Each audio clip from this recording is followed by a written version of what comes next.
നമസ്കാരം. അന്നൊരിക്കൽ ഒരു അഹങ്കാരി ക്യാബിനറ്റ് തീരുമാനം പത്രക്കാരുടെ മുന്നിൽ കീറിയെറിഞ്ഞു. പിന്നാലെ ക്യാബിനറ്റ് അവരുടെ തീരുമാനം മാറ്റുകയും ചെയ്തു. കോൺഗ്രസിന്റെ ഭരണഘടനാ വിരുദ്ധ നടപടികൾ വിശദീകരിച്ച പ്രധാനമന്ത്രി നരേന്ദ്രമോദി ഇന്നലെ പാർലമെന്റിൽ പറഞ്ഞ വാക്കാണിത്. ഇന്നലെ പാർലമെന്റിൽ പ്രതിപക്ഷ നേതാവ് രാഹുൽ ഗാന്ധിയുടെ വാടപ്പിക്കുന്ന രീതിയിലായിരുന്നു മോദി ഇന്നലെ കൊടുങ്കാറ്റ് പോലെ ലോക്സഭയിൽ പ്രസംഗം നടത്തിയത്.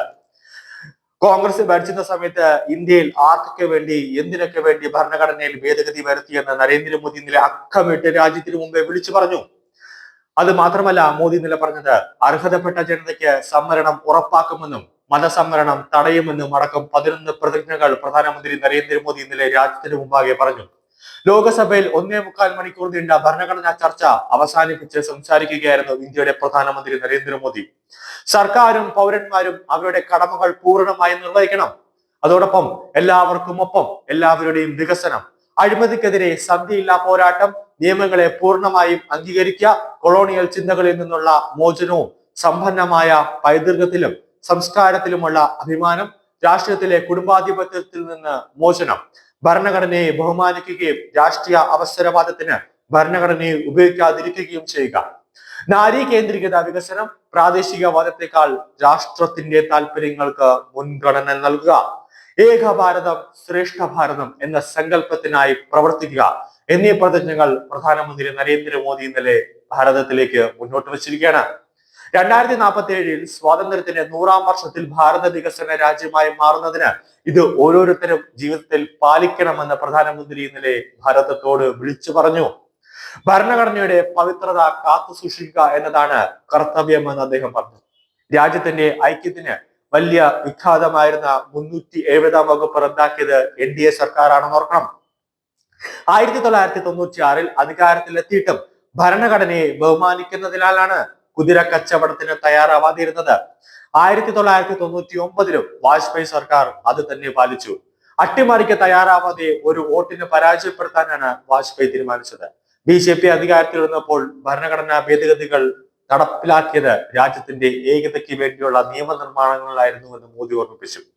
OBC കമ്മീഷൻ ഭരണഘടനാ പദവി നൽകാനും സാമ്പത്തികമായി പിന്നോക്കം നിൽക്കുന്നവർക്ക് സംവരണം നൽകാനും വനിതകൾക്ക് 1/3 സംവരണം നൽകാനുമുള്ള ഭേദഗതികളായിരുന്നു അവ നടപ്പിലാക്കിയത്. ഒരു രാഷ്ട്രം ഒരു നികുതി എന്നത് നടപ്പിലാക്കിയ സർക്കാരാണിത്. രാജ്യത്ത് എവിടെ നിന്നും റേഷൻ ധാന്യങ്ങൾ ലഭ്യമാക്കുന്നതിനായി ഒരു രാഷ്ട്രം ഒരു റേഷൻ കാർഡ് പദ്ധതി BJP നടപ്പിലാക്കി. ആയുഷ്മാൻ ഭാരത് യോജന വഴി ഒരു രാഷ്ട്രം ഒരു ആരോഗ്യ കാർഡ് നടപ്പിലാക്കി. എവിടെയും ഇനി ചികിത്സ ലഭ്യമാണ്. എല്ലാ സംസ്ഥാനങ്ങൾക്കും വൈദ്യുതി കൃത്യമായി ലഭ്യമാക്കാൻ ഒരു രാഷ്ട്രം ഒരു വൈദ്യുതി ഗ്രിഡ് നടപ്പിലാക്കി. കാശ്മീരിലും വടക്ക് കിഴക്കൻ സംസ്ഥാനങ്ങളിലും അടക്കം അടിസ്ഥാന സൗകര്യ വികസനങ്ങൾ രാജ്യത്തിന്റെ മുക്കിലും മൂലയിലും എത്തിച്ചു. ഡിജിറ്റൽ വിപ്ലവം നടപ്പിലാക്കാൻ എല്ലാ ഗ്രാമങ്ങളിലും ഒപ്റ്റിക്കൽ ഫൈബർ കേബിൾ എത്തിച്ചു.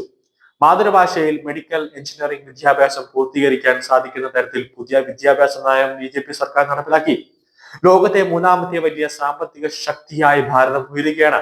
സ്വാതന്ത്ര്യത്തിന്റെ 100ാം വാർഷികത്തിൽ വികസിത രാജ്യമാകും എന്നതാണ് നമ്മുടെ ലക്ഷ്യം. ഇതിനായി 140 കോടി ഭാരതീയർ ഐക്യത്തോടെ മുന്നേറണം. നമ്മുടെ ഐക്യത്തിന്റെ ആധാരമാണ് ഭരണഘടന. ജനാധിപത്യത്തിന്റെ മാതാവാണ് ഭാരതം. ഭരണഘടനയുടെ ശക്തി നാരീ ശക്തിയാണ്. ഭാരതത്തിന്റെ സംസ്കാരം ലോകത്തിനാകെ മാതൃകയാണ്. നമ്മുടെ ഭരണഘടന പൗരന്മാരുടെ ക്ഷേമത്തിന് വേണ്ടിയാണിതെന്നും പ്രധാനമന്ത്രി ഇന്നലെ കൂട്ടിച്ചേർത്തു.